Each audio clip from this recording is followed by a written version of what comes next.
प्रिय विद्यार्थियों, अपन पढ़ रहे हैं केमिकल काइनेटिक्स और उसमें आज पढ़ेंगे रासायनिक बलगतिकी के सिद्धांत, थ्योरीज ऑफ केमिकल काइनेटिक्स। रासायनिक बलगतिकी सिद्धांत को बहुत सारे तरीके से समझाया जा सकता है। इसमें कुछ प्रमुख हैं।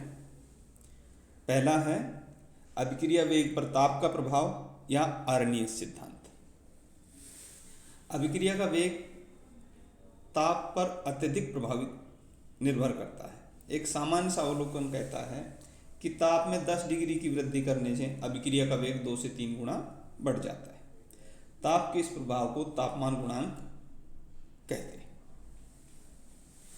कुछ अभिक्रियाओं में ये 6 से के आसपास होता है, किसी में 7.2 होता है, किसी में 1 से भी कम होता है, लेकिन एवरेज ये देखा गया कि जो तापमान गुणांक है, मतलब जो अभिताप है हमारी अभिक्रिया का, और अगर हम 10 डिग्री बढ़ा दें तो उस समय जो अभिक्रिया का वेग होगा, इन दोनों का जो अंतर है उसका रेशियो तापमान गुणांक कहलाएगा। तो ये 2 से 3 गुना पाया जाता है एवरेज।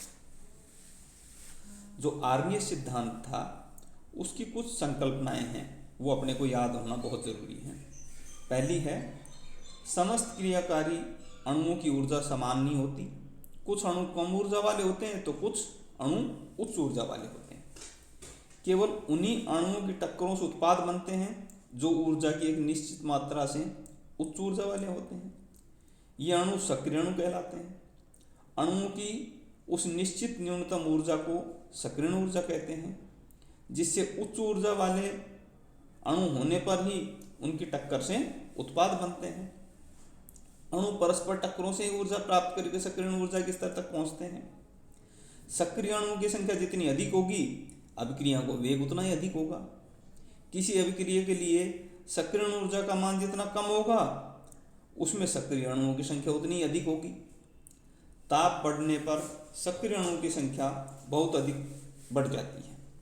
सक्रिय अणु परस्पर टक्कर कर उच्च ऊर्जा युक्त सक्रिय संकुल बनाते हैं, जो ऊर्जा मुक्त करके उत्पाद में परिवर्तित हो जाता है।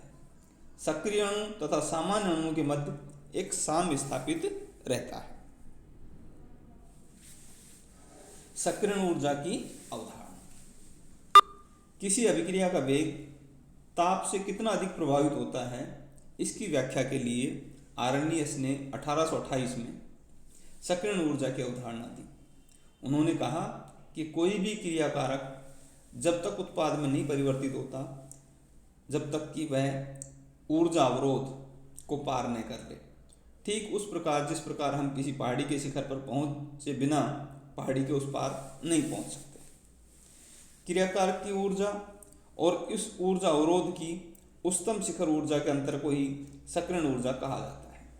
इसे ई द्वारा व्यक्त किया जाता है। उस न्यूनतम अतिरिक्त ऊर्जा को सक्रिय ऊर्जा कहते हैं, जो क्रियाकारक अणुओं को क्रिया करने के लिए आवश्यक हो और इन्हें पारस्परिक टक्करों से प्राप्त होती है।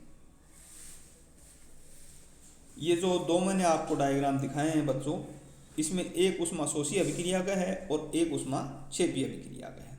जो बाईं साइड वाला है, जिसमें क्रियाकारक अणुओं की संख्या ऊर्जा अधिक और उत्पाद अणुओं की ऊर्जा कम है, ये ऊष्माक्षेपी अभिक्रिया है। दूसरा जो राइट हैंड साइड में है, इसमें क्रियाकारक अणुओं की ऊर्जा कम और उत्पाद अणुओं की ऊर्जा अधिक है, ये ऊष्माशोषी अभिक्रिया का कारक है। जिस अभिक्रिया में उत्पादों के एंथैल्पी का मान क्रियाकारक की एंथैल्पी से अधिक हो, ऐसी अभिक्रिया को संपन्न होने में जो सराउंडिंग है पारिपार्श्विक, उससे ऊष्मा का शोषण होता है। अतः इन्हें ऊष्माशोषी अभिक्रिया कहते हैं। इसके विपरीत जिस अभिक्रिया के उत्पादों की एंथैल्पी क्रियाकारक की एंथैल्पी से कम होती है, उनके संपन्न होने में ऊष्मा मुक्त होती है।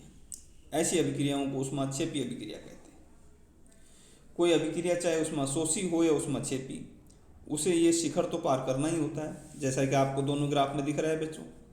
अतः किसी भी अभिक्रिया के संपन्न होने के लिए क्रियाकारकों की ऊर्जा सक्रियण ऊर्जा के बराबर तो होनी ही चाहिए। कुछ अभिक्रियाओं में उत्प्रेरक की उपस्थिति से इस शिखर की ऊंचाई अर्थात सक्रियण ऊर्जा का मान कम किया जा सकता है, जिससे कम ऊर्जा पाकर ही क्रिया संपन्न हो सकती है और इससे ऊर्जा पर जो अणु हैं उनकी क्रियाशीलता बढ़ जाती है और हमारी अभिक्रिया का वेग